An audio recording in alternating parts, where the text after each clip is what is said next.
दोस्तों नमस्कार। हर सत्ता को पूंजी चाहिए और हर पूंजी को एक सत्ता से सहमति चाहिए।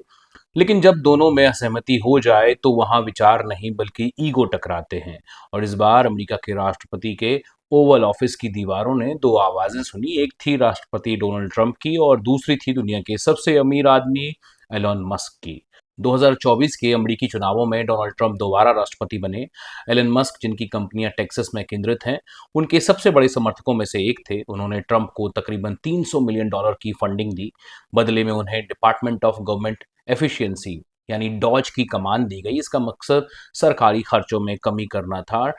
डोनाल्ड ट्रंप ने भी वही आरोप लगाए थे जो हमारे यहाँ की सरकारें अपनी पूर्ववर्ती सरकारों पर लगाती हैं कि पुरानी सरकारों ने फिजूल खर्ची की और वे उसे बचा रहे हैं। तो डोनाल्ड ट्रंप ने भी अमेरिकी खजाने को बचाने की कोशिश की और इसमें उन्होंने एलन मस्क का साथ लिया। एलन मस्क, जो अमेरिका के कुछ सबसे बड़े ब्रांड्स जैसे स्पेस एक्स, टेस्ला और एक्स यानी ट्विटर के मालिक हैं, वे इस बार ओवल ऑफिस तक पहुंच गए और अमेरिकी राष्ट्रपति के पीछे खड़े होने का सौभाग्य उन्हें हमेशा मिलता रहा। इस तरह उनका प्रभाव जो है वो लगातार बढ़ता रहा, गहरा होता गया। लेकिन 2025 के जून में यानी इसी समय ये साझेदारी अचानक दरकने लगी है। वजह बनी है डोनाल्ड ट्रंप का वन बिग ब्यूटीफुल बिल, एक टैक्स और खर्च सुधार विधेयक जिसे ट्रंप अपने दूसरे कार्यकाल की सबसे बड़ी उपलब्धि मानते हैं। ट्रंप का दावा है कि ये बिल टैक्स कम करेगा और आर्थिक विकास को भी बढ़ावा देगा। लेकिन एलन मस्क ने इसका खुलकर विरोध किया और इसे डिस्गस्टिंग अबॉमिनेशन बताया, यानी इसे घृणित तक बता दिया उन्होंने। मस्क का तर्क ये था कि ये बिल अमेरिका का बजट घाटा और भी बढ़ा देगा और देश आर्थिक तंगी की ओर आ जाएगा, आर्थिक मंदी की ओर चला जाएगा। मस्क ने कांग्रेस से इस विधेयक को खारिज करने की भी अपील की है और एक्स पर किल द बिल नाम से एक कैंपेन, एक हैशटैग कैंपेन शुरू कर दिया है। इसके जवाब में ओवल ऑफिस में प्रेसिडेंट ट्रंप ने कहा कि वे एलन मस्क से काफी निराश हैं। उन्होंने दावा किया कि मस्क को इस बिल की जानकारी पहले से थी और अब विरोध सिर्फ निजी स्वार्थ के चलते हो रहा है। एलन ने इस पर एक्स पर जवाब दिया कि बिल कभी भी उन्हें नहीं दिखाया गया और एक जल्दबाजी में उठाया गया कदम है। इसी के तुरंत बाद ट्रंप ने social media site truth social पर घोषणा की कि सरकार मस्क की कंपनियों टेस्ला और स्पेसएक्स की सभी फेडरल कॉन्ट्रैक्ट्स और सब्सिडी जो है वो रद्द कर देगी। उन्होंने लिखा कि यह अरबों डॉलर बचाने का सबसे आसान तरीका है, वही अरबों डॉलर बचाने की बात जो एलन मस्क करते थे जब वे डॉज के सर्वेसरवा थे, जो सरकारी एक डिपार्टमेंट था। मस्क ने इस पर तुरंत पलटवार किया और घोषणा की कि स्पेसएक्स अब अपना ड्रैगन स्पेसक्राफ्ट मिशन बंद कर देगा। अब आप सोचिए कि ड्रैगन मिशन की इतनी भी क्या अहमियत है। दरअसल यह कोई सामान्य मिशन नहीं है। ड्रैगन स्पेसक्राफ्ट वह यान है जो अमेरिकी अंतरिक्ष यात्रियों को आईएसएस यानी इंटरनेशनल स्पेस स्टेशन तक ले जाता है। 2011 में अमेरिका ने अपना स्पेस शटल प्रोग्राम बंद कर दिया था और तब से वो रूस के सोयूज यानों पर निर्भर है। स्पेसएक्स के ड्रैगन ने ही अमेरिका को दोबारा अपनी स्पेस इंडिपेंडेंस दिलाई, अपनी स्पेस में अपनी आज़ादी दिलाई। नासा, यूरोपियन स्पेस एजेंसी और जापान की जाक्सा सभी सिस्टम पर निर्भर हैं। इस मिशन को बंद करने की धमकी ना सिर्फ ट्रंप के लिए बल्कि अमेरिका की अंतरिक्ष नीति और वैश्विक सहयोग के लिए भी एक गहरी चेतावनी बन गई है। लेकिन ये दोनों यही नहीं रुके, इनका झगड़ा और आगे बढ़ा और इसके साथ ही यह और ज्यादा पर्सनल हो गया, व्यक्तिगत हो गया। मस्क ने एक्स पर आगे लिखा कि ट्रंप का नाम दरअसल जेफरी एप्स्टीन की उस सीलबंद फाइल्स में है जिन्हें अब तक सार्वजनिक नहीं किया गया है। हालांकि उन्होंने कोई साक्ष्य नहीं दिया, लेकिन यह आरोप ही अमेरिका की राजनीति में एक नैतिक विस्फोट की तरह है।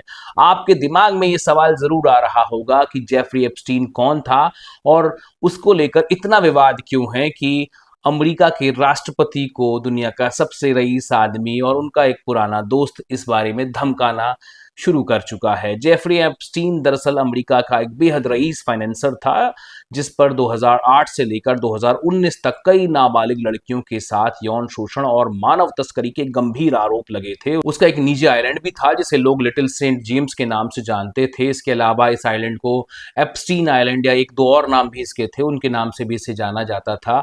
एप्स्टीन ने हाई प्रोफाइल लोगों को अपने नेटवर्क में जोड़ा था। ब्रिटिश शाही परिवार, अमेरिका के पूर्व राष्ट्रपति, अरबपति निवेशक और टेक के दिग्गज। 2019 में जेल में एप्स्टीन की मौत हो गई, जिसे आधिकारिक रूप से आत्महत्या बताया गया, लेकिन अब तक कई लोग इसे संदिग्ध मानते हैं। एप्स्टीन का नाम जो है अमेरिका में शक्ति के दुरुपयोग का और एक नैतिक पतन का प्रतीक बन चुका है। तो इसीलिए जब मस्क ने ट्रंप का नाम इस कांड से जोड़ा तो सिर्फ एक तर्क नहीं था, बल्कि ट्रंप की नैतिक वैधता पर सीधा हमला था, अमेरिका की राष्ट्रपति की नैतिक वैधता पर सीधा हमला था। बाद में एक यूजर ने मस्क से पूछा कि क्या ट्रंप की जगह जेडी वेंस को राष्ट्रपति पद का उम्मीदवार बना देना चाहिए, तो मस्क ने लिखा यस, यानी बिल्कुल। यानी एलन मस्क अब केवल विरोध नहीं कर रहे बल्कि नेतृत्व का विकल्प भी सुझा रहे हैं। मस्क ने आगे चेतावनी दी है कि ट्रंप के टैरिफ प्रभावों से अमेरिका मंदी में जा सकता है और उसी दिन से टेस्ला के शेयर 8% तक गिर चुके हैं। वॉल स्ट्रीट को संदेश मिल चुका था कि ये केवल बयानबाजी नहीं है बल्कि अस्थिरता के संकेत हैं। एलन मस्क की इन बातों पर राष्ट्रपति डोनाल्ड ट्रंप अचानक बोल पड़े। वे ओवल ऑफिस में बैठकर जर्मनी के चांसलर के साथ मीटिंग कर रहे थे, तभी अचानक उन्होंने एलन मस्क के बारे में बोलना शुरू कर दिया। इस दौरान जर्मनी के चांसलर बिल्कुल मौन थे, उन्हें समझ में नहीं आ रहा था कि इस पर कैसे रिएक्ट किया जाए। वह मुलाकात किसी अंतर्राष्ट्रीय कूटनीति की नहीं बल्कि एक व्यक्तिगत राजनीति के युद्ध का अखाड़ा बन चुकी थी। अब इन दो बेहद ताकतवर लोगों के बीच में जो ये झगड़ा हो रहा है, इसमें नुकसान किसका है, ये बड़ा सवाल है। तो इसका जवाब ये है कि जब पूंजी और सत्ता आपस में लड़ते हैं तो नीतियां, नागरिक और संस्थाएं सिर्फ दर्शक बनकर रह जाते हैं। फैसले विचार से नहीं बदले से लिए जाते हैं।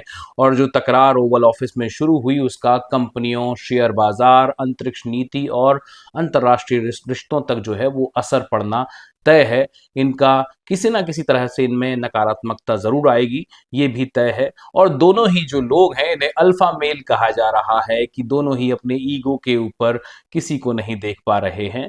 तो अब सवाल आपसे है कि क्या एलन मस्क सही हैं या फिर डोनाल्ड ट्रंप ने अपने समर्थकों को, एक समर्थक को भुला दिया है, या फिर ये पूरा विवाद सिर्फ दो बेहद आत्ममुग्ध पुरुषों की एक अहंकारी लड़ाई है। जैसा मैंने आपको कहा, अल्फा मेल्स, दो बेहद आत्ममुग्ध पुरुषों की एक अहंकारी लड़ाई है।